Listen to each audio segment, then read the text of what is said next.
disponible para que la puedan volver a ver o para que colegas que no se pudieron unir hoy la puedan ver. Entonces, para nosotros es un gusto tener como ponente el día de hoy a la doctora Celia Escamilla. Celia es originaria de Ciudad del Carmen, Campeche. Obtuvo su grado de licenciatura y maestría en la Universidad de Guanajuato. Obtuvo su grado de doctorado por la Universidad del País Vasco y la Universidad de Oxford. Cuenta con dos estancias postdoctorales, una en la Universidad de Nottingham, en el Reino Unido, y la otra en la Universidad Federal Espíritu Santo de Brasil. Ella ha tenido primero una posición en el MCTP, en Tuxtla Gutiérrez, de 2014 a 2018, y desde 2019 se integró al Departamento de Gravitación y Teoría de Campos del Instituto de Ciencias Nucleares de la UNAM. Celia es miembro de la Sociedad Mexicana de Física, también es miembro del Instituto Avanzado de Cosmología, y desde el 2019 fue galardonada como Fellow de la Royal Astronomical Society del Reino Unido. Y bueno, es para nosotros un gran gusto tener que nos des esta plática sobre el estatus actual de la cosmología de precisión. Entonces, adelante. Ok, pues muchísimas gracias, Emilio, por la invitación, y a todos los colegas que en algún momento he tenido interacción en el medio. Y pues el día de hoy básicamente me gustaría platicarles, digamos, un overview sobre, como ya mencionó Emilio, el estatus actual de la cosmología de precisión, y aproximadamente en las últimas diapositivas presentarles los trabajos que han devenido dentro de mi investigación. Entonces, si tienen alguna pregunta, pues me gustaría que si habría posibilidad de reservarla al final del seminario. Entonces, de esa manera me permite a mí tener más interacción con la pantalla, que solo puedo verlo de esta manera. Y okay.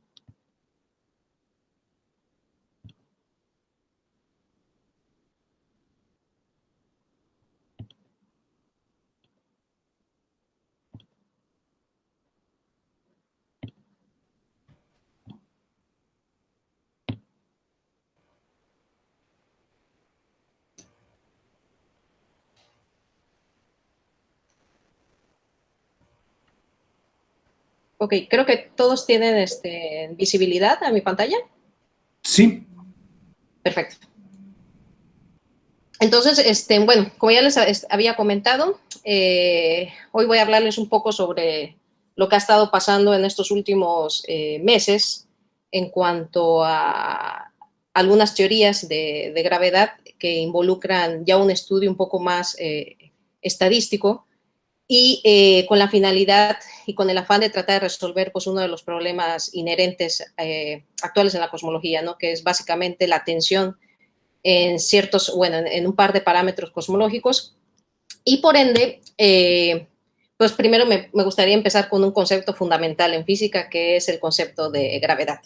Y esto porque pues gravedad es básicamente, según la definición en física, es la fuerza que atrae a los cuerpos hacia el centro de la Tierra. También sabemos que una segunda definición es que es de extrema importancia.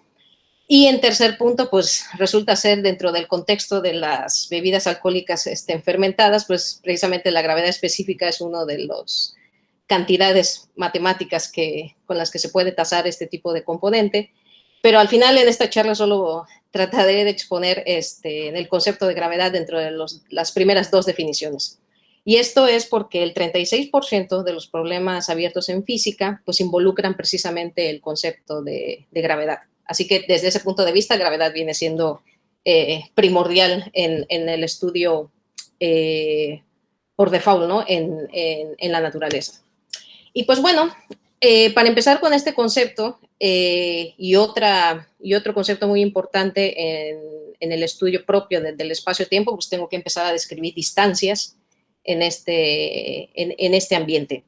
Y una manera de describir distancias es a través de un componente, en este caso ya viviendo en 4 dimensiones, como es la tradicional métrica, la cual puede ser tan complicada como ustedes gusten, dependiendo el escenario que quieran estudiar, sea local, por ejemplo, determinado por una métrica, puede ser de tipo de algún agujero, de algún objeto compacto, pero al final toda esta información va a estar contenida dentro de este objeto matemático, esta métrica, esto que está señalado en circulito rojo, que es el GIJ.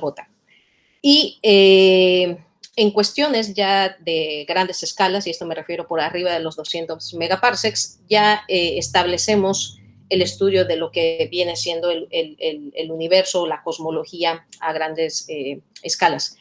Y a este nivel uno ya asume uno de los principios más importantes dentro de este escenario, que es el principio cosmológico. Y para poder diseñar este principio cosmológico, pues uno tiene que tener presentes 3 conceptos importantes, que es el de homogeneidad, el de isotropía y, por supuesto, el de uniformidad.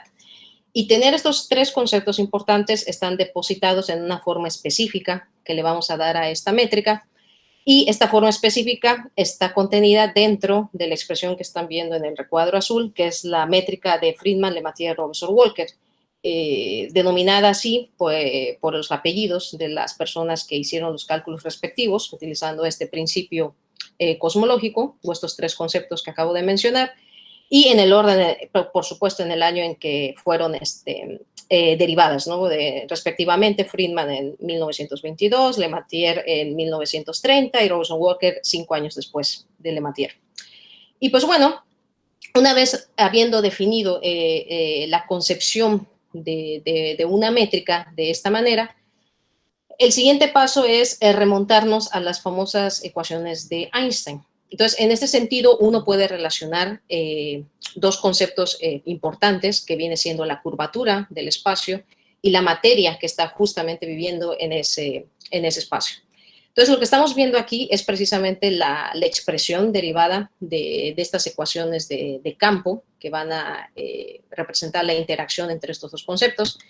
Y muy importante, bueno, del lado izquierdo, que tenemos aquí en el recuadro azul, tenemos el objeto matemático, en este caso la expresión tensorial de lo que vendría siendo el contenido de la curvatura, la cual va a tener información de esta métrica que estoy mencionando y derivadas de orden superior.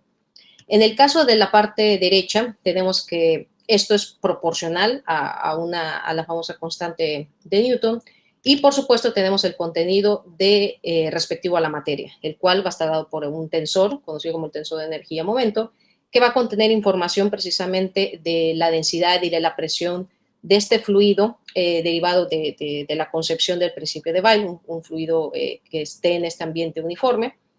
Y de alguna u otra manera, aparte de la densidad y la presión, uno puede considerar otros efectos inherentes de este fluido si no queremos que sea totalmente perfecto, si no podemos considerar que a lo mejor contenga alguna especie de viscosidad o fricción o etcétera.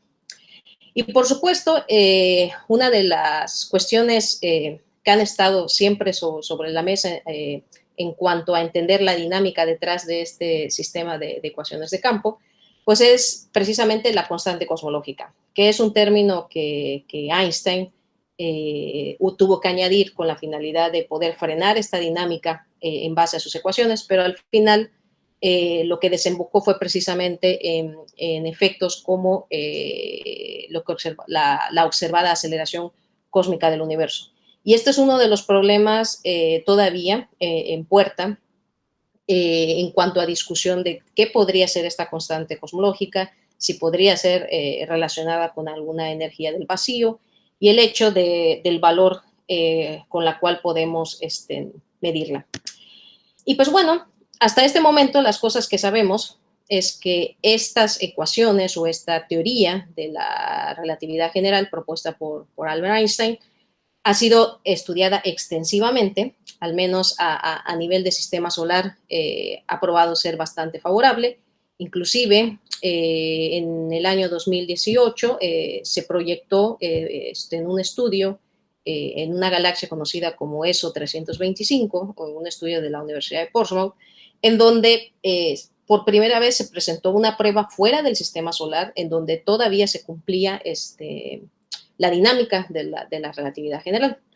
Pero cuando uno va, digamos, incrementando las escalas, no solo ya a nivel de sistema solar, sino ya nos estamos acercando al grupo local o a los clústeres, a los superclústeres de galaxias, vemos que esta teoría empieza a tener algunas patas cojas.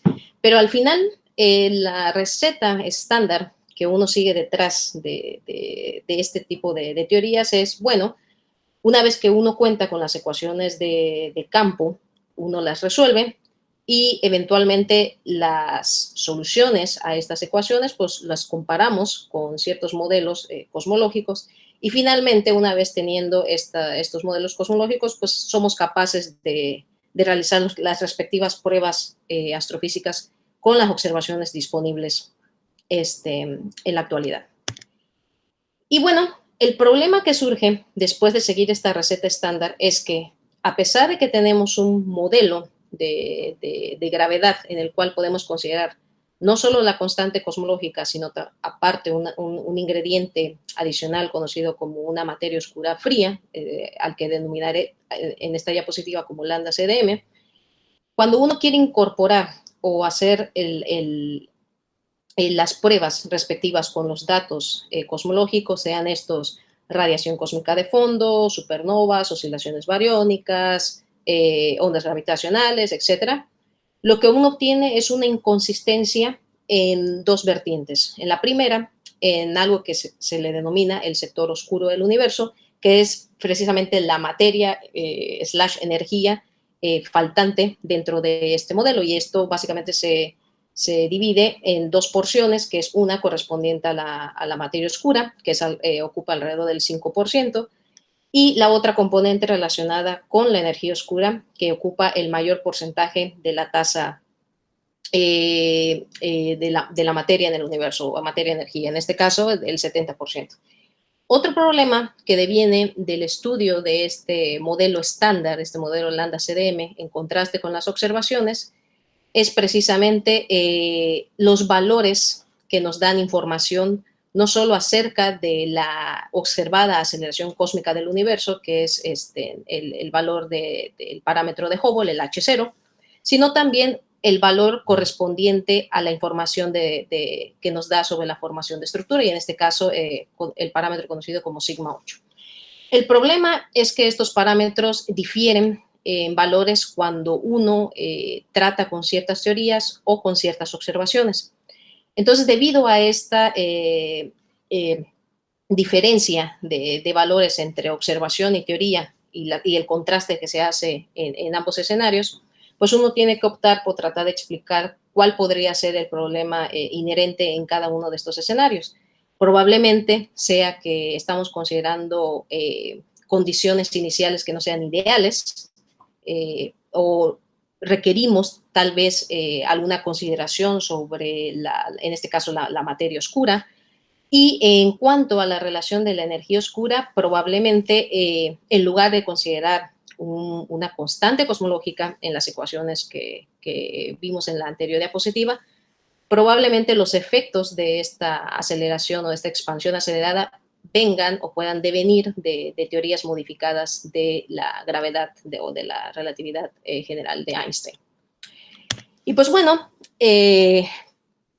siendo lambda CDM uno de los modelos estándares dentro de este estudio cosmológico, una de las propuestas que logra concebir el hecho de que observemos esta expansión acelerada del universo es considerar una ecuación de estado, en este caso una expresión o una parametrización que haga una relación entre la presión y la densidad del universo, la cual deba tener un valor de -1. Y casualmente este valor pues corresponde bastante bien o más bien pasa muy bien las pruebas observacionales actuales, más sin embargo el modelo ha estado sufriendo algunos problemas ya con muchísimas más observaciones, que en algún momento, en unos momentos les platicaré. Pero bueno, la concepción que les platicaba era tratar de entender la naturaleza del origen de esta constante cosmológica. Entonces, el primer acercamiento que tiene uno con esta naturaleza es tal vez relacionarla con una energía del vacío si lo vemos desde el punto de vista de escalas de Planck. Y el problema aquí es que cuando uno hace el cálculo precisamente de la densidad o de la escala de energía de esta constante, resulta dar un problema grande de orden de magnitud. O sea, estamos hablando que cuando uno calcula la densidad de la constante cosmológica y la queremos comparar con una densidad del vacío, entonces existe al menos un orden de magnitud de diferencia de 10 a la 121. Entonces, este es un problema que todavía está sobre la mesa, resolviéndose desde el punto de vista cosmológico. Y bueno, como les había comentado, una de las explicaciones que podrían ser viables para entender la naturaleza no solo de la constante cosmológica, sino también del sector oscuro, así como de los problemas de la tensión de este par de parámetros que mencionaba, pues es irnos a diseñar probablemente modelos que logren proponer alternativas a la teoría de la relatividad general de Einstein. En este caso, proponer teorías que sean alternativas o en este caso modificadas pueden dividirse en dos partes. Si ustedes quieren modificar la gravedad de Einstein, pueden hacerlo de manera alternativa. Si lo hacen de manera alternativa, caen en un sector en donde no pueden recobrar naturalmente la relatividad general, sino que tienen que imponer ciertas condiciones sobre las funcionales detrás de las ecuaciones de campo. O existe también la otra vertiente, que son las teorías extendidas. Estas resultan ser todavía más viables en el sentido que pueden recobrar naturalmente relatividad general sin imponer una estructura específica dentro de las funciones. Entonces tenemos una gravedad modificada que puede tomar dos caminos, una gravedad alternativa o una gravedad extendida. Entonces, esta división ya se ha considerado, por eso existen todas estas teorías que ustedes están viendo en este tipo de gráfica neuronal. Y todas estas subdivisiones lo que nos proporcionan son teorías que viven en ambientes donde pueden violar un famoso teorema, bueno, cada una de las condiciones de un teorema conocido como el teorema de Lovelock, y en donde pueden considerar teorías que estén con mucho más dimensiones de las que se consideran en relatividad general, por arriba de 4 dimensiones. Pueden considerar teorías en donde no solo estén trabajando con una métrica, sino que estén trabajando con 2 métricas. Pueden considerar todavía teorías más generales desde el punto de vista lagrangiano, o tener simplemente violaciones de las condiciones de Lorentz y así sucesivamente. Claro que todo esto lleva a una degeneración en cuanto a propuestas de teorías de gravedad, y la manera de frenar esta degeneración, o al menos de probar cada una de estas teorías en puerta, pues es contrastarlas con las observaciones. Y esto ya se está haciendo desde varios años, y estos meses, conforme más observaciones han sido publicadas, con más ahínco se ha probado cada una de ellas, siendo descartadas la mayoría. Y claro, lo que están viendo aquí es precisamente este diagrama, cada uno por colores, y algunas teorías que han estado sobreviviendo, por ejemplo, las pruebas de las ondas gravitacionales, o que han estado tratando de pasar los test postnewtonianos, o algunos que han estado pasando los test locales, utilizando, por ejemplo, sombras de agujeros negros, y así sucesivamente.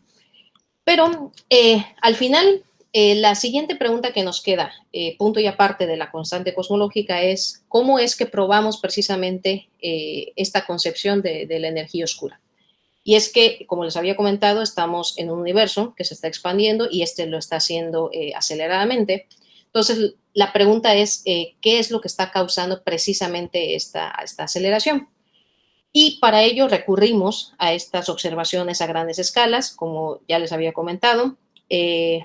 Irnos a grandes escalas, y estamos trabajando a niveles de más de 200 megaparsecs, y entonces uno tiene que considerar ciertas observaciones, como son las supernovas tipo 1A, que mencionaré en un momento, la radiación cósmica de fondo, que también contiene información del universo temprano, o de las oscilaciones bariónicas del universo. Entonces, aquí lo que estamos observando en la gráfica es básicamente las regiones de confianza de cada una de estas observaciones. Y casualmente, este modelo, lambda CDM, con una ecuación de estado que tiene un valor constante y negativo, que es -1, cae precisamente dentro de esta región de estos contornos de confianza, diciéndonos que efectivamente el universo pasa, al menos esta ecuación de estado pasa muy bien estas observaciones. Si lo queremos ver desde un punto de vista de una sola observación, en este caso, lo que están viendo ustedes aquí es la gráfica de las muestras de supernovas tipo 1A de diferentes clasificaciones. Entonces, uno lo que busca es encontrar el mejor ajuste o el modelo matemático que dé un mejor ajuste a ese conjunto de puntos. Y precisamente la línea que están viendo, la línea sólida en color negro que están viendo, es la que representa este modelo de lambda CDM, esta ecuación de estado con un valor de -1. Si ustedes realizan desviaciones a esta ecuación de -1 y esas desviaciones justificadas, por ejemplo, si quieren vivir en un universo que no sea totalmente plano, sino que tenga curvatura, entonces lo que van a obtener son curvas como del estilo del color gris, la curva que está por debajo de la curva negra. Entonces lo que estamos obteniendo aquí es precisamente un modelo que no es totalmente apto conforme a las observaciones de estas supernovas tipo 1A. Y pues bueno, simplemente es un mal fit y tenemos que considerar pues, algún otro modelo que caiga en esa región azul, que son precisamente donde caen la mayoría de los datos observacionales, como vimos en la anterior diapositiva. Y bueno, algo muy importante dentro del estudio de las observaciones, y esto es porque las requerimos para poder fijar las constraints o estas restricciones sobre los parámetros cosmológicos que definen estos modelos, es qué tipo de observaciones vamos a emplear. ¿Y esto por qué? Porque es muy importante tener en consideración que depende el objeto del cual vamos a extraer ese tipo de observaciones, pues vamos a tener que considerar ciertos errores o cierta escala en la cual vamos a hacer estas mediciones. Entonces, en ese sentido, esta escalera cósmica que están viendo en esta diapositiva lo que nos provee es información por cada una de las etapas de los objetos que requerimos para poder extraer este tipo de datos. Entonces podemos empezar con un observador, como están viendo aquí el planeta Tierra, dirigirse, por ejemplo, a nivel del sistema solar, o en este sentido ustedes pueden tener mediciones bastante precisas, dado la eficacia de los aparatos astronómicos con los que contamos aquí en el planeta, o inclusive que tenemos, ahora que tenemos la capacidad de enviarlos extrasolarmente. Pero inherentemente cuando uno se aleja, nos vamos alejando precisamente, es esto que quiere decir, yéndonos a cada una de los escalones de esta escalera cósmica, lo que vamos adquiriendo es ciertos errores en cada uno de estos pasos. Es decir, mientras más nos alejamos, más la dificultad en la medición se hace más presente. Entonces, claro que cuando recabamos toda esta información y queremos hacer la propagación de los errores de estos datos, pues vamos acarreando escalón por escalón todos estos errores. Pero por supuesto existen pruebas o pruebas, digamos, astronómicas que hacen viable relacionar, por ejemplo, la luminosidad o el periodo o la frecuencia de este objeto astrofísico, sea, por ejemplo, una supernova o sea una galaxia elíptica o espiral, en el que podemos emplear relaciones astrofísicas, como por ejemplo para galaxias espirales, la relación de Tully-Fisher, o si quieren para otro tipo de galaxias, las relaciones de Fabier-Jackson, de tal manera que una vez conociendo el periodo de este tipo de objetos, uno puede extraer la luminosidad, o en este caso la magnitud de la luminosidad, y de esa manera calcular la distancia a la cual nosotros, el observador, estamos de este objeto y con esos datos, pues, hacer el correspondiente o las correspondientes pruebas de nuestro modelo cosmológico a la mano. Y bueno, todo este procedimiento de adquirir datos, tener un modelo cosmológico que devenga de algún modelo de gravedad, pues nos lleva a estas preguntas, como les comentaba. ¿Qué pasa con el valor de este parámetro de Hubble, este valor que nos da información de esta expansión acelerada del universo? El detalle es que cuando ustedes emplean observaciones que vienen de los extremos del universo, me refiero del universo temprano o del universo tardío, lo que sucede es que ese parámetro tiene diferentes valores. Es decir, si ustedes emplean observaciones del universo temprano y quieren extraer el valor de H0, lo que obtienen es un valor alrededor del 67, como están observando en este contorno amarillo, en esta diapositiva. Pero si emplean mediciones de observaciones locales, o en este caso de objetos conocidos como cefeidas, obtienen un valor diferente, que es este valor que están viendo ustedes en púrpura, que es el valor de 74. Entonces tenemos aquí una incongruencia, ¿no? ¿Cómo es posible que un parámetro de Hubble que mide esa tasa de expansión acelerada esté dando dos valores diferentes para diferentes observaciones? Entonces, la concepción, o al menos dos caminos viables en los cuales los cosmólogos están tratando de resolver el problema es: uno, probablemente estas mediciones tengan errores sistemáticos, entonces hay que trabajarlo aún más desde el punto de vista estadístico. O dos, estamos empleando un modelo de gravedad incorrecto. Entonces, a la carrera en resolver este problema ha empezado fuertemente desde hace un par de años, y ahorita con el incremento de datos observacionales, pues hay diferentes contrastes en cuanto a la solución. Casualmente, con el incremento de observaciones, a pesar de que estamos dentro de la región de confianza, y se pueden observar aquí, aunque no hay un número específico, pero tasa alrededor del 10%, existe una gran diferencia entre estas dos mediciones, y esto ronda alrededor de 4.4 sigma. Y no solo eso, sino que en los últimos meses, inclusive hace un par de meses, esta diferencia en regiones de confianza ha incrementado hasta 6 sigma. Entonces nos encontramos en una bifurcación en decir, bueno, ¿qué es lo que estamos haciendo mal? ¿Las mediciones o el empleo de una teoría de gravedad? O probablemente requerimos una teoría de gravedad un poco más exótica de la que ya tenemos. Y pues bueno, una sugerencia, y esto es necesario, ya es requerido desde el punto de vista observacional, y es la cuestión del manejo de datos. Y es que ahora ya no estamos hablando de 5 o 10 datos, ya estamos hablando de grandes cantidades de datos, ya estamos hablando de terabytes de datos, inclusive aún más.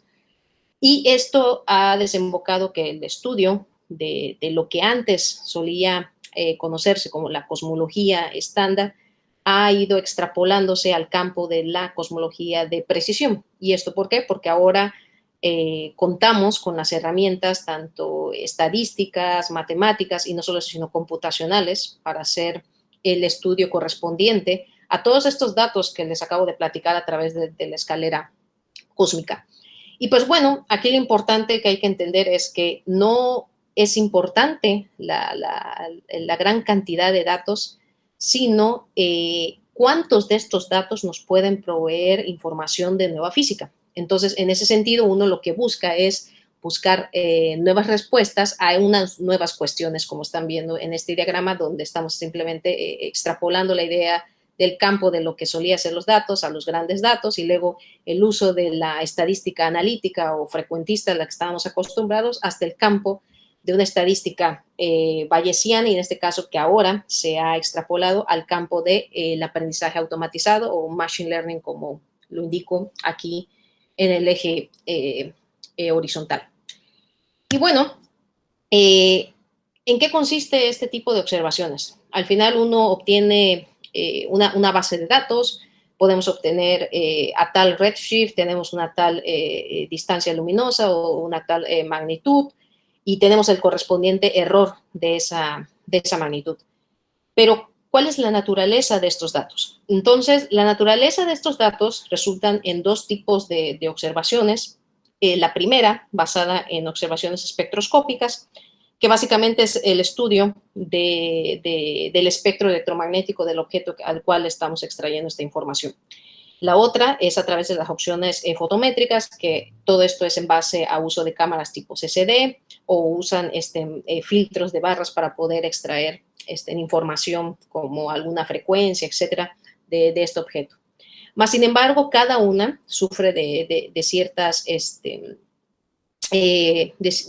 ciertos problemas, en el sentido de que en el caso de las observaciones espectroscópicas, conforme más nos encontramos alejados del objeto en cuestión, pues es lógico, este objeto se hace cada vez más difuso, y por lo tanto el extraer la luz resulta complicado o parte del espectro resulta ser casi oscuro, ¿no? En ese sentido, entonces no podemos conocer qué es lo que pasa en esa zona. Y como compensación, en el caso de la fotometría, logra obtener una imagen todavía más nítida y recobrar un poco de información de la que pudimos haber perdido con las observaciones espectroscópicas. Entonces, la naturaleza de estos datos básicamente se concibe en la unión de estas dos técnicas, el unir la espectroscopía con la fotometría, y la consecuencia o el resultado de esto es precisamente el lograr un espectro de este objeto en el cual podemos extraer todavía más información de la que podría habernos dado las dos técnicas por separado. Entonces, por ejemplo, aquí estamos observando el espectro de una galaxia en específico y con ello podemos obtener información no solo de su espectro electromagnético, sino también, por ejemplo, del flujo normalizado en ciertas respuestas del filtro para la fotometría. Ahora, ¿cuáles son las observaciones que empleamos para el estudio del entendimiento de esta aceleración cósmica en relación a lo que me dedico, que es al estudio de la naturaleza de la energía oscura? Pues una de las primeras observaciones que se les tomó interés en cuanto a este efecto, pues fueron las de las supernovas. Y supernovas básicamente es la explosión de estrellas increíblemente masivas que llegan incluso a una luminosidad de alrededor de 10.000 millones de luminosidad en unidades de masa solares, Y, por ejemplo, lo que estamos observando en la gráfica superior, lo que tenemos son dos curvas que van a definir la clasificación o el tipo de estas supernovas. Las supernovas tipo 2 tienen una caída un poco más prominente, a diferencia de las supernovas tipo 1, que tienen una caída un poco más suave, o sea, digamos que mueren un poquito más lentamente, lo que nos permite obtener información de un universo todavía más temprano, a comparación de las tipo 2. Y otra característica es que dentro de estas tipo 1 y tipo 2 las podemos clasificar en 1A, 2, 1C, 1B y sucesivamente. Y esto va dependiendo de la cantidad de de un componente químico en específico dentro de estas supernovas. Por ejemplo, en las que estamos interesados, que son las supernovas tipo 1A, usualmente tienen un pico un poco más caído en la línea de silicio, alrededor de 615 nanómetros, como están observando en la gráfica que se encuentra en la parte de abajo, en la primera curva superior correspondiente a la supernova de 1994. Claro está que en los meses recientes, inclusive en el mes pasado, una propuesta precisamente por el equipo de Andan Riss, donde también es posible obtener información de este valor del parámetro de Hubble, de este H0, utilizando supernovas de tipo 2, lo cual nos permite a nosotros incrementar la base de datos de estas supernovas y medir o al menos obtener una restricción de este parámetro con una cierta confianza o una cierta región de confianza. Entonces, aparte de tener supernovas tipo 1A que veníamos trabajando desde los años 90, ahora resulta que también podemos emplear supernovas tipo 2. Pero bueno, con respecto a la muestra más actual de supernovas en la literatura, esta es conocida como la de Pantheon, que fue publicada, utilizada en el 2018, pero fue publicada un par de años antes. Y esta muestra lo que provee es de alrededor de 1.068 puntos observacionales, lo cual es bueno o al menos decente para realizar una estadística confiable de cierto modelo. Y otra característica que tiene este tipo de muestra es que la mayoría de datos o la densidad poblacional de estos datos se encuentran a bajo redshift, como estamos viendo aquí en el hemisferio que tenemos en el lado superior en derecho. La mayoría de puntos que corresponden a estos azules se encuentran en el hemisferio del lado derecho, en la parte de abajo, en color azul. Entonces, lo que nos están diciendo aquí es que tenemos mucha información a bajo redshift y, bueno, empezamos a tener dispersión de estos datos a altos. Y en general, esta es la muestra de supernovas tipo 1A que se emplean para obtener el mejor valor de los parámetros cosmológicos de una cierta teoría. Mas, sin embargo, no es la única observación, como ya había comentado. Otra observación muy importante que nos da información del universo temprano es la radiación cósmica de fondo. Y básicamente uno lo que hace es extraer el espectro primordial de este tipo de radiación y cada uno de estos picos del espectro de temperatura de esta observación nos da información sobre el contenido del universo. Entonces, en específico, por ejemplo, ustedes pueden realizar una serie de Fourier sobre este tipo de análisis y llegar a la conclusión de que el máximo pico, el pico superior que está representado en esta gráfica con el número 1, puede darnos información de la densidad de curvatura en el universo, la cual, como seguramente muchos conocerán, esta densidad es casi cero, no totalmente, pero del orden de 10 a la menos 5. Y tenemos en los siguientes dos picos, pues información tanto de la densidad de la materia bariónica y en el tercer pico información de la densidad de la materia oscura fría. Y con esto podemos preestablecer que al momento de sumar los porcentajes de densidades en este universo, pues hay un gran componente que hace falta y precisamente ese componente corresponde al 69%, el cual asociamos a esta energía oscura. Y como les comentaba, no son las únicas dos observaciones. Puedo llevarme horas platicando de todas las que existen en la literatura, sean estas, por ejemplo, oscilaciones bariónicas, lentes gravitacionales, ondas gravitacionales, etcétera. Pero en general uno puede clasificarlas en tres variedades. Si estamos hablando de supernovas, las podemos clasificar dentro del orden de ciertas candelas estándares, claro, que estén normalizadas.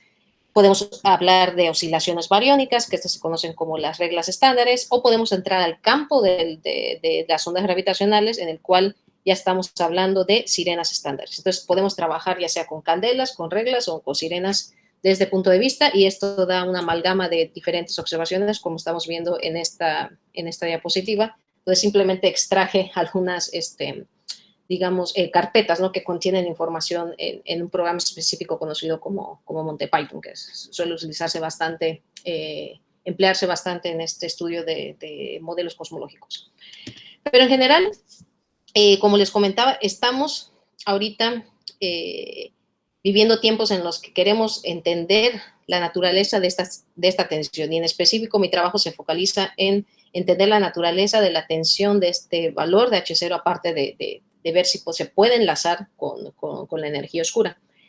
Y como les comentaba, el problema es que tenemos diferentes mediciones tanto de los extremos del universo, del universo local, como en el caso de las cefeidas o de las supernovas, o del otro extremo, que ya estamos hablando de la radiación cósmica de fondo. Entonces, algunas de las posibles soluciones que me gustaría presentarles el día de hoy y que han sido constantemente uno de mis targets dentro de mi investigación son las siguientes. Estas 4 posibilidades en el que, uno, podríamos considerar la evidencia de cierta desviación a esta ecuación de estado que había yo preestablecido con el modelo lambda-CDM, de tener un valor de -1, donde probablemente no sea una constante, sino pueda tener dinámica. Esto quiere decir que sea una funcional, vamos a darle un nombre específico, que sea una parametrización que dependa del corrimiento al rojo. Una segunda opción es ir más allá del modelo de lambda-CDM. Como ya explicaba, probablemente la explicación se encuentre en tener que ir más allá de la física estándar.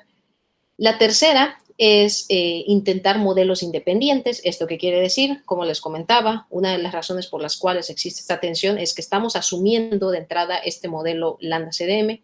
Entonces, ¿qué pasaría si no contáramos con este modelo en mano? Podríamos extraer esta información de estos parámetros cosmológicos y obtener inclusive mejores valores de los esperados. Y la cuarta viene siendo, digamos, aquí es muestras independientes, no simples, son samples independientes. Probablemente el utilizar herramientas computacionales más exóticas, como había mencionado, el aprendizaje automatizado, pueda darnos todavía una manera todavía más estrecha de independizar los datos con el modelo cosmológico. Pero ¿de dónde partimos? Entonces, como les comentaba, requerimos entender la naturaleza de este componente de energía oscura, y esto lo vamos a hacer a través de su ecuación de estado, su representación parametrizada en términos de el corrimiento al rojo. Y esta podemos obtenerla al momento de realizar una expresión que nos relacione la presión y la densidad, y que podemos obtenerla directamente de las ecuaciones de Friedman, una vez resolviendo las ecuaciones de Einstein con una métrica FRW. Y bueno, existen muchísimas opciones. Tenemos, como les comentaba, más que de hablar de ecuaciones de estado, lo propio es hablar de parametrizaciones de una ecuación de estado. Y esto porque una ecuación de estado resulta ser una constante, entonces no podemos decir que propiamente tenemos una ecuación de estado de la energía oscura, sino tenemos una manera de parametrizar la energía oscura en base a el redshift. Entonces, una de las propuestas que se han estado haciendo desde inicio de los años 90 es, bueno, ¿por qué no considerar formas de tipo expansiones de Taylor alrededor del redshift, que nos pudiera dar diferentes formas parametrizadas de la energía oscura, poder calcular la evolución, o en este caso la ecuación de Friedman para una ecuación de estado en específico, y con ello pues resolver la dinámica detrás de estas propuestas. Y por supuesto, el considerar formas como expansiones de Taylor ha dado muchísimos modelos. Aquí en esta diapositiva les presento tres en específico que en cierta medida han pasado a ciertas pruebas observacionales, ya sea a bajos redshift o a altos redshift. Y entonces, pues bueno, si se fijan la forma estructural de cada una de ellas, que son las que están encerradas en recuadros del lado derecho, pues son básicamente diferentes formas en el segundo parámetro, en el segundo término, donde tenemos en el redshift, pero siempre tenemos un pequeño parámetro al inicio, que es este W0, que nos va a permitir regresar o reobtener el modelo estándar. Es decir, en el momento que yo apago la influencia de los siguientes parámetros en la serie, como W1, o si quiero llevarla todavía a alto orden, en ese momento simplemente recobro W0, en el cual si quiero reobtener lambda CDM, pues bueno, la consideración es que ese W0 sea menos 1. Y pues bueno, uno puede realizar una estadística frecuentista detrás de estos modelos, y aquí pictográficamente les muestro, digamos, la zona de confianza o las regiones de confianza de cada una de estas parametrizaciones, dependiendo la variación de la cantidad de materia, ya sea materia no relativista o materia bariónica, y el valor de esos parámetros, como la variación de estos parámetros que están en la expansión de Taylor, dependiendo si van incrementando o van descendiendo, nos pueden dar regiones de confianza que parecen como estar sobrepuestas o parece estarse alejando entre ellas. Entonces, una manera muy, muy cualitativa de observar qué es lo que pasa con la tensión de estos parámetros es simplemente, si ustedes ven que estos contornos o estas regiones de confianza están empezando a separarse entre ellas, pues estamos observando una mayor tensión. Si vemos que se están sobreponiendo, la tensión va disminuyendo. Entonces, lo que estoy exponiendo en esta diapositiva es básicamente si la variación de estos parámetros me permite a mí tener ya sea un overlapping o una separación de estos contornos, lo que estoy viendo es precisamente variaciones inherentes de esta tensión, dependiendo la observación que yo esté empleando. Ahora, esto es en base a tener que emplear, en cierto sentido, un modelo específico con el que estoy probando con una cierta observación.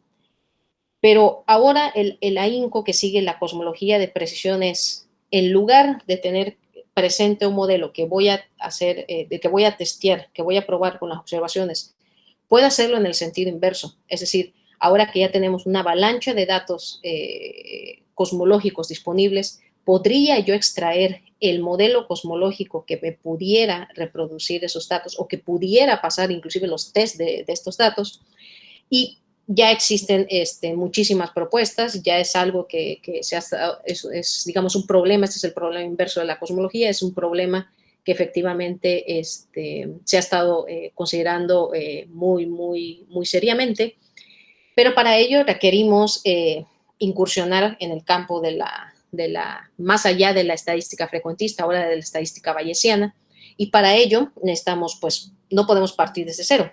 Alguien que les diga que puede extraer información de los datos sin tener que asumir algo, simplemente les está mintiendo. Entonces, uno tiene que partir de algo, tiene que partir de una cierta hipótesis. Y luego viene la inferencia de los parámetros que están contenidos en esta hipótesis, y finalmente no se pueden quedar con una, pueden proponer diversas hipótesis, y con ello, una vez que las tengan, que hayan inferido el valor de los parámetros dentro de estas hipótesis, pues bueno, viene la etapa de la selección del mejor modelo que pueda ajustar a estos datos.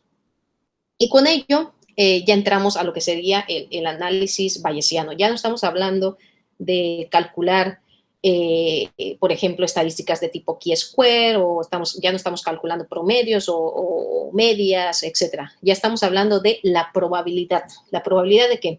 La probabilidad de que ustedes puedan tener una hipótesis, la cual puedan probar con ciertos datos, y de ella hacer una selección de su mejor hipótesis en base a estos datos. Es decir, dado los datos de Planck, ¿cuál es la probabilidad que la densidad de curvatura se encuentre entre 0.9 y 1.1? Esa es la pregunta que estamos tratando de responder con este análisis bayesiano. Entonces, para poder emplear estadística bayesiana, ahora necesitamos un teorema, este es conocido como el teorema de Bayes, y requerimos información que vamos a tener que depositar en este teorema, aparte de los datos, por supuesto. Y una de las informaciones más importantes es la elección de algo que se conoce como el prior, o un cierto valor, vamos a denominarlo un cierto valor de entrada. El prior es una situación muy importante, ya que se tiene que pensar en el prior como una cantidad relacionada directamente con la física. Y esto es, ustedes pueden realizar estadística frecuentista o bayesiana y decir que, como les había comentado, que no tuvimos que asumir nada para poder extraer el mejor modelo o el mejor fit a un conjunto de datos, pues simplemente esto no es cierto. Siempre hay que asumir algo. Y en este caso es precisamente la información que contiene este prior.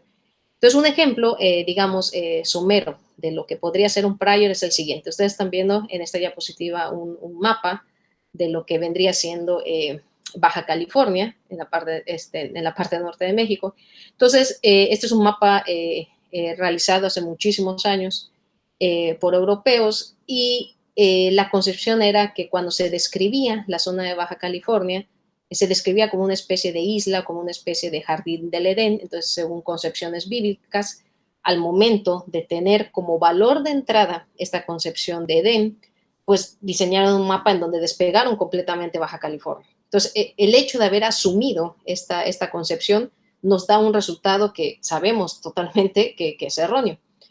Y esto relacionado con cosmología es lo siguiente. Si ustedes quisieran analizar, por ejemplo, una época de inflación, y conocemos la física detrás de la inflación a través de los parámetros de slow roll, por ejemplo, sabemos que estos parámetros tienen que ser muy pequeños, entonces ese podría ser nuestro prior a elegir para poder tratar de reproducir o de tratar de reconstruir los datos en base a una hipótesis.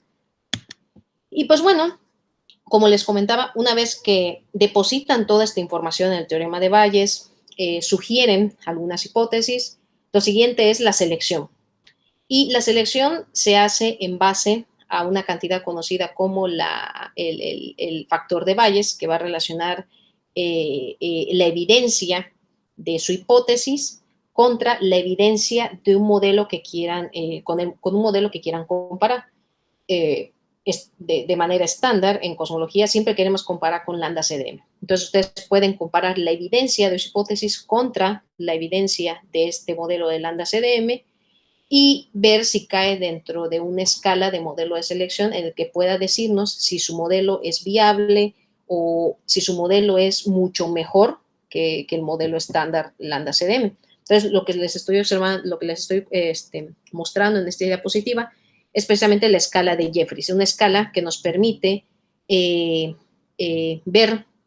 en referencia a la tasa de estas evidencias, de esta hipótesis, de este modelo Lambda-CDM, dónde podría caer nuestra hipótesis. Podría ser mejor que Lambda-CDM o simplemente tener una evidencia bastante débil en comparación a esta. Entonces, de alguna manera, estamos probando aquí, haciendo el uso del teorema de Bayes y clasificando y seleccionando el modelo o la hipótesis que podría ganarle o no al modelo estándar de la cosmología.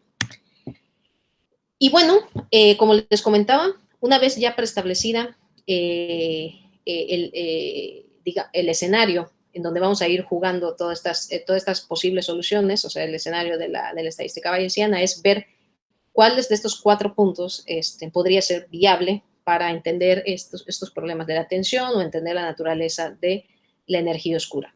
Entonces, como les había comentado, una posibilidad es que la ecuación de estado no sea una constante, no sea -1, sino que pueda tener cierta dinámica en la manera de cómo parametrizarla. Y con ese ahínco, una de las primeras propuestas fue tratar de entender el problema inverso de la cosmología al reconstruir la ecuación de estado de la energía oscura utilizando, en este caso, un combo de 10 observaciones, como estamos observando en esta gráfica, y con ello ver si efectivamente esta ecuación de estado seguía un trend, digamos, o un valor de -1 como habíamos estado estudiando. Y al parecer surgen ciertas desviaciones de esta propuesta cuando uno reconstruye un conjunto de observaciones. Resulta ser que nuestra parametrización de la energía oscura parece estar oscilando, parece estar subiendo y bajando alrededor de este valor de -1. Entonces, la especulación es, bueno, si estoy observando una oscilación, ¿cuál sería la propuesta más directa de un escenario de energía oscura? Pues ustedes podrían pensar en una función cosenoidal o senoidal, de tal manera que puedan obtener la misma dinámica. Pero claro, no se trata nada más de proponer sacado de la manga este tipo de formas. Y bueno, uno lo que podría pensar es en diseñar modelos que puedan contener un campo escalar. Estos son bastante populares en cosmología. Más sin embargo, un campo escalar no puede hacer este tipo de trabajo, no puede reconstruir este tipo de dinámica. Entonces, lo que uno opta es, probablemente tengamos que ir a modificar la teoría de gravedad con la que iniciamos. Y como les comentaba, mucho trabajo en la literatura ha considerado funciones cosenos, senos. En general, ustedes pueden proponer cualquier forma con la finalidad de reproducir esta reconstrucción que se estudió, digamos, desde el punto de vista inverso. Y bueno, como les comentaba, una manera de extraer una ecuación o una parametrización dinámica podría ser irnos al campo de la gravedad modificada. Modificar la gravedad, ustedes pueden realizarla de 2 maneras. Pueden optar por modificar el lado izquierdo de las ecuaciones de Einstein, es decir, irnos sobre la modificación propia de la gravedad. En este caso existen muchísimas teorías en la literatura, sean estas las que estoy presentando en esta diapositiva, teorías que tengan que ver con diferentes formas de la escala de Ricci, que son las populares teorías FDR. Pueden ser modelos escalar tensoriales, pueden ser modelos en extradimensiones como los modelos de tipo Branas, modelos un poco más exóticos como los de Galileo y así sucesivamente. O pueden optar por modificar el lado derecho de las ecuaciones de Einstein, en este caso irnos sobre la modificación de materia, y en ese sentido ustedes pueden considerar campos escalares que sean de tipo exótico o algún fluido que pueda darnos algún comportamiento dinámico, que es lo que estamos buscando. Entonces, una de los approaches que seguí en una investigación con unas colegas es, bueno, ¿por qué no irnos al campo de modificar directamente el lado izquierdo de las ecuaciones de Einstein? Y esto es vámonos sobre las teorías de este tipo FDR. Pero considerar teorías FDR, estamos involucrando otra vez una degeneración de modelos. Muchísimos modelos y al final ir probando cada modelo, pues resulta, o sea, las pruebas podrían resultar interminables, o sea, dependiendo de la forma que ustedes le quieran dar a esta funcional. Pero no todos estos modelos logran pasar test cosmológicos, ni siquiera los de sistema solar e inclusive menos los de grandes escalas. Entonces, lo que hicimos en este trabajo fue encontrar dentro de esta gama amplia de modelos tipo FDR, 3 modelos que logran ser cosmológicamente viables, que quiere decir que van a lograr reproducirme cada una de las épocas del universo, una época en que dominó la radiación, en que dominó la materia, en la que está dominando la energía oscura, y además condensar estos 3 modelos en solo una representación de una parametrización de la ecuación de estado. ¿Qué quiere decir? La parametrización que están observando ustedes en esta diapositiva logra reproducirme los únicos 3 modelos en estas teorías FDR que son cosmológicamente viables. Entonces, de esta manera cuento con una parametrización que casualmente coincide con una evolución dinámica que, como nos estaba mostrando esta reconstrucción de los datos, y muy de manera natural nos recobra el modelo estándar, que quiere decir, si nosotros apagamos las demás interacciones de los términos W0, W1, W3, W2, totalmente recobran ustedes nuestro modelo lambda CDM al tiempo presente. Entonces, esta fue una representación bastante elegante en cuanto a trabajar desde un punto de vista de teorías modificadas de la gravedad, y con ello nos fue posible establecer estos contornos de confianza, como ustedes están viendo en la gráfica superior derecha, en donde pueden ver que totalmente la tensión entre los datos y el modelo propuesto pues es casi muy baja, o sea, básicamente los contornos están sobrepuestos, y como les comentaba, podemos hacer el empleo de la estadística bayesiana, de ver la influencia en esta escala de Jeffreys, y es precisamente la gráfica que ustedes están viendo en la parte inferior, que coincide con el modelo propuesto, que es precisamente el que contiene 6 parámetros, que son las bolitas de colores que se encuentran en la parte de arriba, y las demás bolitas representan los modelos que ya están reportados en la literatura. Entonces, nosotros en la escala de Jeffreys, la zona verde vendría siendo una zona donde el lambda CDM tiene mucho mayor influencia, o sea, es mucho más fuerte que cualquier otro modelo cualquier otra hipótesis que ustedes estén proponiendo, y la zona que está en amarillo, pues viene siendo la zona en la cual su hipótesis es inclusive más fuerte que el modelo de lambda CDM. Entonces, lo que estamos observando aquí en los circulitos rojo y azul que representan las observaciones en conjunto total o simplemente con las oscilaciones bariónicas, de que nuestro modelo resulta estar en una región donde completamente le gana a lambda CDM. Ahora, una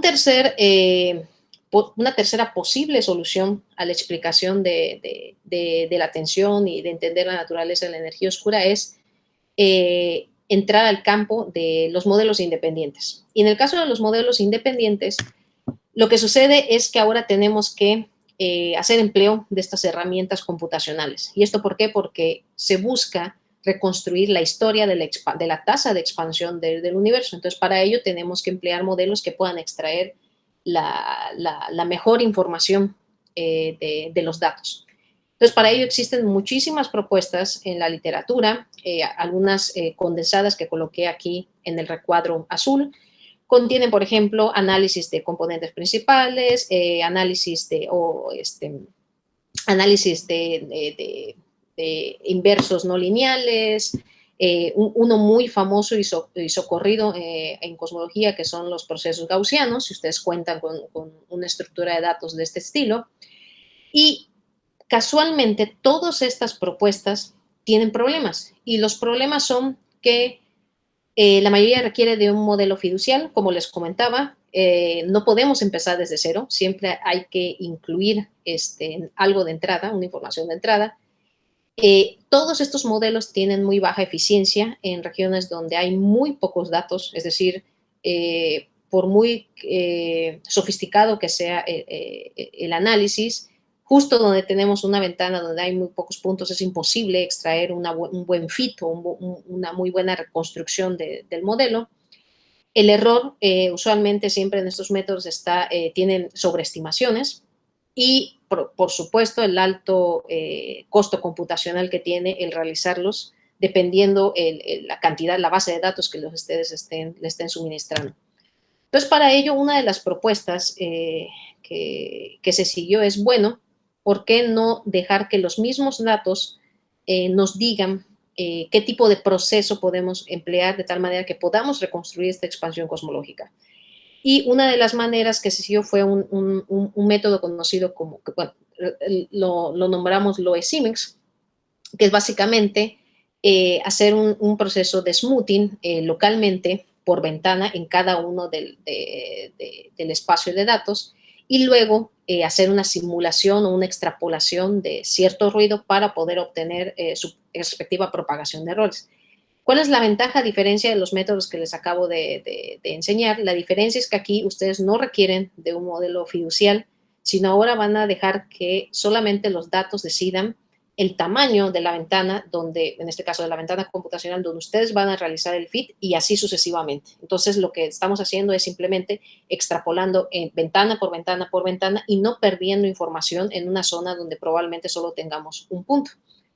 Y bueno, con este tipo de método, sin entrar muy a fondo, si gustan pueden escribirme o preguntarme en detalle en la sesión de preguntas o por email. Pero la ventaja es que ustedes pueden reconstruir, por ejemplo, con buena precisión los datos. En este caso, lo que les estoy mostrando aquí son datos de supernova, son datos de magnitud luminosa, y ustedes pueden reconstruir el trend de las supernovas tipo 1A con este tipo de método sin tener que estar sobreestimando o obteniendo errores inclusive muy nulos a bajos redshifts, que es como les comentaba, donde tenemos una gran densidad de puntos observacionales. Ahora, yéndonos a otra vertiente, ¿y esto por qué? Porque modelos independientes, el estudio de modelos independientes no solo tiene que ver con reconstruir propiamente los datos, sino también irnos a otro camino derivado de la cosmogonía. O sea, nosotros estamos hablando de cosmología, pero podemos ir a la siguiente ventana, que es el uso de cosmografía. O sea, el uso de cosmografía, para empezar, uno asume de entrada el principio cosmológico, entonces, por lo tanto, requerimos una métrica de Friedman. Y en base a ello, uno puede expresar sin resolver las ecuaciones de Einstein, es decir, no requerimos este sistema de ecuaciones para poder describir la cosmografía del universo en términos de, valga la redundancia, parámetros cosmográficos. Y cada parámetro cosmográfico va a contener información cinemática del universo. Es decir, ustedes pueden escribir el parámetro de desaceleración, como están viendo en este recuadro azul, que está dado por la Q. El siguiente parámetro en una serie, porque se escribe en términos de una serie de Taylor, nos puede dar información de la siguiente evolución en tercera derivada del factor de escala y así sucesivamente. Ahora, ustedes me preguntarán, pues es una serie, por lo tanto, esta va a tener una divergencia, ¿cómo sé en dónde pararla? Pues van a ser precisamente las observaciones que me van a decir hasta dónde debo de cortar la serie.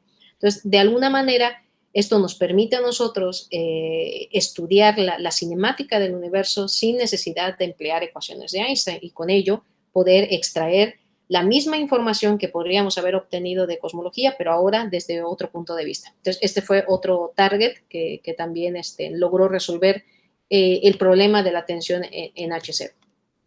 Finalmente, la última parte de este coloquio que me gustaría mostrarles es en donde me encuentro incursionando ahora y es básicamente en el estudio de muestras independientes. ¿Y en qué consiste esto? Esto ya entra dentro del campo del uso de lo que viene siendo la inteligencia artificial, o más que nada un subsector de la inteligencia artificial. Y esto es, vamos a tratar de resolver el problema inverso de la cosmología, pero haciendo uso de esta maquinaria conocida como el aprendizaje automatizado. Y seguramente muchos estarán familiarizados con este aprendizaje automatizado porque, bueno, ya sea a través del Google o a través de redes sociales, ustedes pueden enseñar a una máquina o en este caso, digamos, a un sistema, sus preferencias y este empieza a suministrarles a ustedes preferencias del mismo estilo o en el mismo rubro. Entonces, si esto es posible a este nivel, entonces, ¿por qué no enseñarle a una máquina, en este caso, las preferencias del universo y que en ello nos puedan dar resultados que nos den física o nos den información, o en este caso extraer los mejores parámetros cosmológicos y de ello extraer la teoría cosmológica o el modelo cosmológico que pueda describir esos datos sin tener que estar reconstruyendo o haciendo fits o testeando teorías o con las observaciones. Y la idea, digamos, aquí se los puse cualitativamente, aunque el proceso computacional es bastante engorroso dependiendo la arquitectura. Eso es lo que, digamos, dentro de la jerga de inteligencia artificial, como se conocen este tipo de diagramas. Y la idea es que esto no es algo novedoso desde el punto de vista del uso de estas herramientas en astrofísica, astronomía o en cosmología.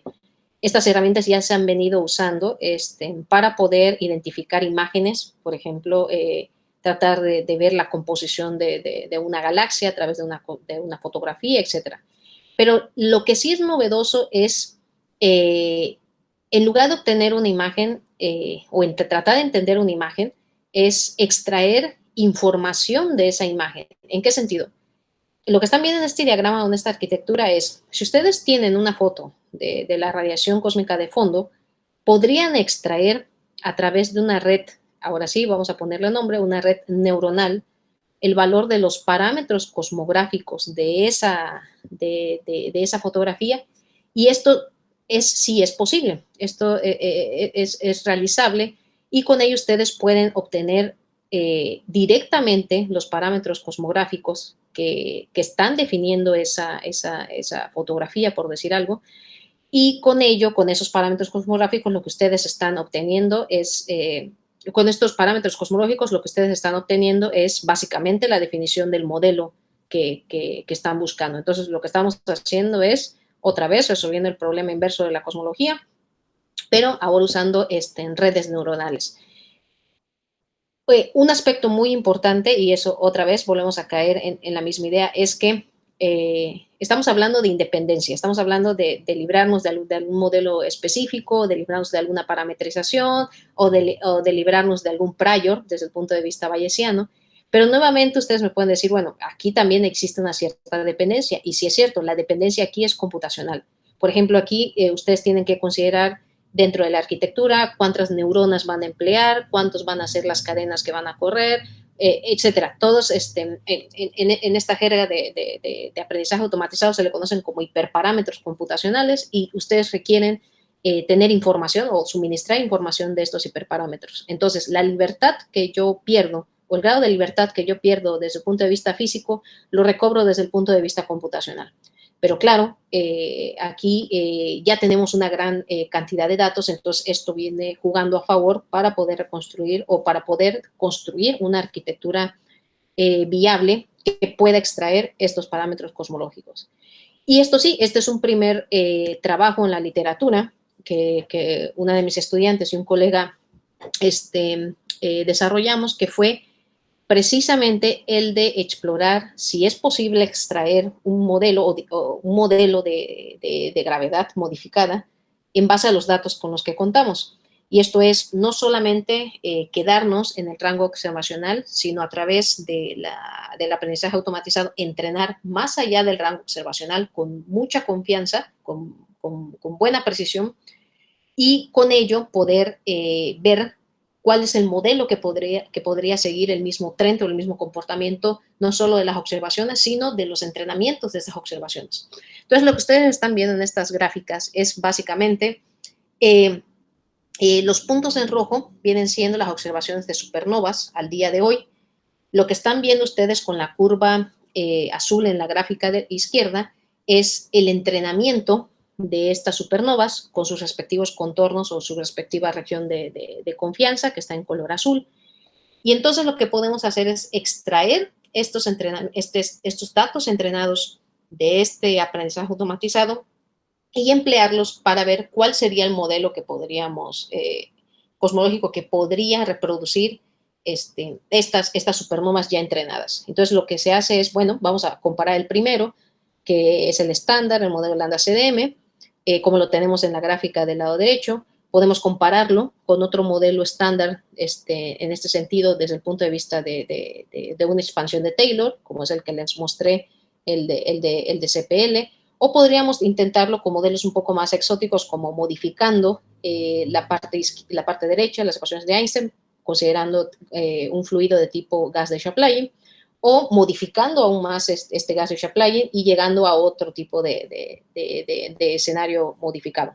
Entonces, lo que están ustedes viendo en esta gráfica del lado derecho es básicamente cómo la necesidad de un modelo de gravedad modificada se hace más presente con el entrenamiento de datos de supernovas. Entonces, con mucha confianza uno puede decir, bueno, entonces, en verdad, muy probablemente nosotros podríamos requerir un nuevo escenario de gravedad modificada todavía a más alto redshift y sin perder la información estándar, en donde, si se fijan, a bajo redshift todas las curvas se pegan. Entonces, básicamente nos estamos acercando al modelo Lambda-CDM, es decir, podemos recobrar el modelo estándar de la cosmología Lambda-CDM, pero también con aprendizaje automatizado, con estas redes neuronales, podemos explorar más allá, sin tener que realizar indirectamente simulaciones o fóricas utilizando un modelo de pivote, pero ahora entrenando la naturaleza de los datos en sí. Y pues con esto quería yo terminar la plática de hoy, y muchísimas gracias por su atención.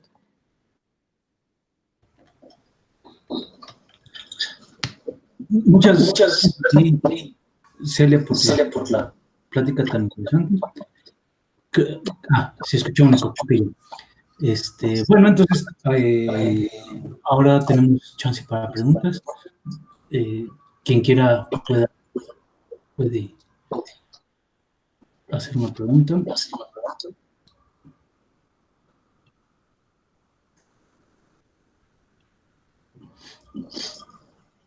Bueno, mientras suman a uno de nuestros presentes, yo te pregunta un poco naif, pero nunca he entendido muy bien cuando se habla de esta, ¿cómo le llaman? Cuando las mediciones de la constante de Hubble no coinciden, la tensión. Uh-huh. O sea, sabemos que la constante de Hubble no es una constante, es un parámetro. Entonces, la información que te están dando supernovas locales y el CMB son zetas totalmente distintas, ¿no? Entonces, no sería como razón, o sea, ¿por qué no se atribuye esa diferencia simplemente que H valía algo distinto en la época del CMB? Sí, no, o sea, lo que estamos hablando aquí es el valor de H0, pero como una tasa de expansión. Es decir, ¿cómo es posible de que esa tasa, la tasa, no digamos, en sí un número, que parece estar siendo menos acelerada si lo ves desde el punto de vista del universo temprano, pero si te paras en el universo tardío la estás viendo todavía más acelerada? O sea, es en esa perspectiva. Ese es el problema de la tensión, ¿no? O sea, el problema de la tensión es que si tú estás en el universo temprano y la única observación que tienes en este punto es la radiación cósmica de fondo, más sin embargo, el modelo inherente en esa radiación cósmica de fondo es Lambda-CDM. Entonces, con ello, tienes un model dependent en ese sentido. Con estas mediciones locales, no requieres un modelo cosmológico de entrada, y entonces, por lo tanto, en cierta manera tienes un modelo independiente. Entonces, el problema está en lo siguiente: ¿cómo es posible que la tasa de expansión sea diferente en extremos del universo? La manera de, digamos, de sobrellevarlo es decir, ok, ¿cuál de los dos extremos es el que tiene el problema? El hecho de que esté viviendo un lambda CDM, digamos, de un extremo, o el hecho de que hacer mediciones contengan este problema sistemático a la hora de recabarlas. Pero estamos hablando de tasa, o sea, la tasa de expansión. Es en ese sentido el problema de la tensión. Ya, de acuerdo. Muchas gracias. ¿Alguien más se anima? ¿Tiene alguna duda? Sí, yo sí. Adelante. Oh, hola, Paco. Hola. Celia, una pregunta, lo comentaste muy rápidamente, pero mencionaste los modelos de quinta esencia. Uh-huh. Quizá por tiempo no alcanzaste a abundar, pero ¿cuáles son las razones por las que el modelo de quinta esencia no es considerado? Sí, el problema es que cuando tú incluyes quintesencia, aparte de tener las ecuaciones de evolución, o sea, tienes Friedman, tienes tu ecuación de conservación, tienes el hecho de incluir, si lo quieres ver como un campo escalar, tienes una ecuación de Klein-Gordon. Entonces, al momento de usar esta ecuación de Klein-Gordon y obtener los mejores constraints para, digamos, los valores que van a causar la interacción los parámetros de interacción del campo escalar, no pegan con las observaciones. O sea, no te pueden reproducir una dinámica desde el punto de vista de energía oscura. Funciona muy bien a nivel de materia oscura. Eso funciona bastante bien. Pero a nivel de energía oscura, cuando uno hace los test con supernovas, no pega con la dinámica. O sea, hay muchísima desviación. Incluso, la semana pasada hice un intento con un tipo de quintesencia y hay una desviación de casi 4 sigma de supernovas. Sí. Bueno, aprovechando que ya tengo prendido el micrófono, al respecto a la cosmología de gran precisión, bueno, el proyecto DESI, en sus versiones, tiene como uno de sus objetivos determinar bien la ecuación de estado, ¿no? De la energía oscura. Dos preguntas. Una, ¿cuál es el valor ahorita con mayor precisión? Y otra, si hay avances en la interpretación de un gas que tenga una ecuación de estado así exótica, digo, una velocidad del sonido imaginaria, por ejemplo. Uh-huh. ¿Te refieres a la precisión en qué? ¿Al experimento? En la omega de la ecuación de estados de la energía oscura. Sí, el problema es que a pesar de de los 20 artículos que sacó hace pocas semanas desafortunadamente no tenemos nada más exótico que el lambda CDM. Inclusive ellos hacen un test con estas observaciones previas, incluso hacen un poquito de forecast y obtienen lambda CDM. O sea, eso es bastante decepcionante para los que nos encontramos buscando cosas más exóticas. Pero bueno. Muy bueno. El problema está inherentemente en que sea lambda CDM, pero no explican la naturaleza de la constante cosmológica. Entonces, el problema ahí está, hay trabajo. Entonces, sí, DES sigue dando lambda CDM, esa es la precisión con la que se cuenta, bastante buena, por cierto, o sea, estamos hablando de, si no me equivoco, hicieron un fit de 1.8 sigma, es bastante bueno para una muestra tridimensional, ¿no? O sea, ya estamos hablando en esas, bueno, tridimensional en el sentido de que estábamos simplemente viendo esta parte bidimensional del espectro. Esa es una con respecto a DES. ¿Y tu segunda vertiente era? Recuérdame. Si hay algún avance teórico respecto a la interpretación de una ecuación de estado, sí, en el sentido teórico. No se sabe qué es la constante cosmológica, entonces...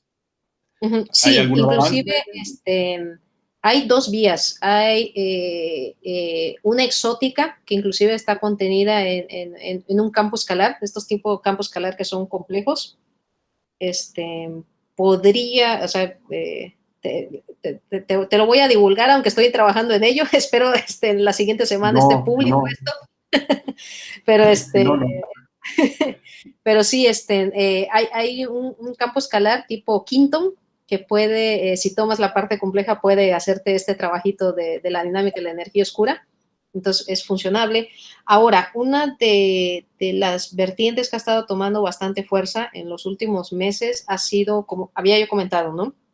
El uso el pensar en una gravedad modificada. y esto es, eliges el camino alternativo, que se ha venido trabajando desde los años 90, o eliges el camino que ahorita es el que está teniendo fuerza, que es el de gravedad extendida. Y esto es, ahora, en lugar de considerar que la curvatura sea la responsable de esto, ¿por qué no considerar efectos como de torsión, que tal vez puedan explicar la naturaleza no solo de la constante cosmológica, sino del sector oscuro? Entonces, estas teorías extendidas están siendo bastante probadas ahorita en la literatura. Estas teorías FDT, FTB, de Gauss-Bonnet, básicamente todas las ramas exóticas de Ordenski, y sí parecen estar pegando, al menos a nivel de observaciones tardías. Entonces ahora el propósito es ver si pegan con épocas, por ejemplo, de inflación. Ahorita no tiene, al día de ayer vi un artículo que andan viendo si pueden resolver el problema de la tensión, pero de sigma 8 en este caso, no tanto sigma, no tanto H0. Muchas gracias, Celia. No, por nada. De acuerdo. ¿Alguna otra duda, comentario? Yo tengo una pregunta también sobre las teorías FDR. ¿Cuál es el estatus de, bueno, las restricciones que hay de las ondas gravitacionales, digamos? Porque entiendo que esas teorías tienen modos masivos también, ¿no? O sea, y eso, entonces ahí hay restricciones muy fuertes, ¿no? De las ondas gravitacionales. O sea, se sabe que se propagan prácticamente a la velocidad de la luz. Entonces, que ese hecho no excluye ya mucho de esas teorías. Sí, muchísimas, inclusive desafortunadamente, bueno, no desafortunadamente, al contrario, nos da más trabajo, con las observaciones de las ondas gravitacionales, muchas de ellas murieron, o sea, fueron completamente descartadas por estos comportamientos de tener, en algunos términos masivos, ya sea otros que han tenido términos phantom, y también una cuestión importante, ¿no? Muchas de ellas ya no logran pasar ni siquiera los test de estrellas de neutrones, ni tampoco logran pasar los test postnewtonianos. Entonces, han muerto, o sea, de un zoológico de teorías, muchísimas, muchísimas. Incluso la forma de la parametrización que les mostré de este tipo para estas teorías FDR fue de haber trabajado con más de 50 modelos. O sea, nosotros estudiamos alrededor de 50 modelos para poder extraer 3 que al menos pasaran estos tests que te comento, más el que sean cosmológicamente viables. Y pues bueno, ahorita FDR inclusive, el estatus actual, el único modelo que siguen funcionando, y inclusivamente esto es como el complejo de la navaja de Ockham, el más sencillo de FDR, es el modelo de Starowinsky, el que tiene una forma funcional como R cuadrada. Y ese todavía pasa los tests de ondas gravitacionales, logra pasar los tests de radiación cósmica de fondo, da bastante bien una solución a la época de inflación. Y fuera de eso hay otros dos, un modelo tipo exponencial, donde hay que calibrar ciertos parámetros, y otro modelo que lleva el apellido de dos personas que se conoce como Husaviki, y también logra funcionar bastante bien, sobre todo para explicar la aceleración de expansión acelerada. Pero fuera de eso, los demás sí han estado muriendo, ¿no? Y ahora, inclusive, con el artículo de LIGO que salió hace un mes, más o menos, me pareció leer que incluso mataron a 3 más de FDR, ¿no?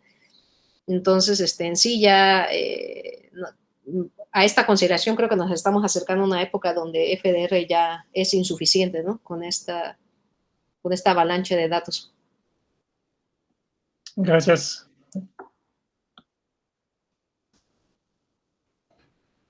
De acuerdo. Bueno, ¿hay alguna otra duda? Bueno, en caso... bueno, si nadie tiene otra duda, entonces te volvemos a agradecer mucho por tu presentación. Gracias. Y a ver, ojalá que en otro en otra ocasión podamos hacer ya un coloquio, invitarte para darnos un coloquio. Sí. Ya olvidé cómo se ve de Morelia. Sí, muy bien. Bueno, Muy bien. pues gracias a ti y gracias a todos. Ok, pues muchísimas gracias y un saludo a todos por allá. Cuídense mucho. Gracias, Celia. Muchas gracias. Un abrazo. Hasta luego. Hasta luego. Gracias.